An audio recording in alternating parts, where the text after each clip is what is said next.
কালকেউটো হাত তুলুন তো, কারা দেখেছেন কালকেউটো? কালকেউটো, খিরিশ কেউটো, গোখরো কেউটো, শামুক কেউটো, আবার কালাচে সাপ। আর এই কালনাগিনী একটা সাপ আছে, তার গাটা একটু ডোরা ডোরা ডোরা ডোরা।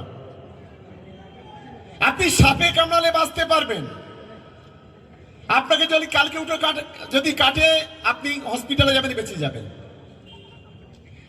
আপনাকে যদি কালনাগিনী কাটে, হয়তো বাঁচা একটু কষ্ট হবে, কিন্তু বেঁচেও যেতে পারে।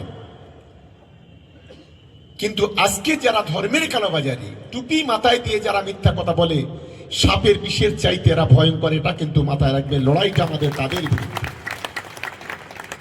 লড়াইটাই খুদে মুদে যা আছে এদের বিরুদ্ধে নয়। ভাঙড়ের কর্মীরা শপথ দিন, ভাঙড়টাকে তৃণমূল কংগ্রেসকে উপহার দিতে হবে। কি পারা যাবে? জোরে বলতে হবে। এরা তো আবার শোনে না, এদের কানে এমন বাস পড়ে গেছে, এরা শুনতে পায় না। লাইভে শুনতে পারবে, সেই ধরনের কাজ করতে হবে। পারা যাবে? সেই লড়াইটা লড়তে হবে। মোটামুটি তল্পি তালপা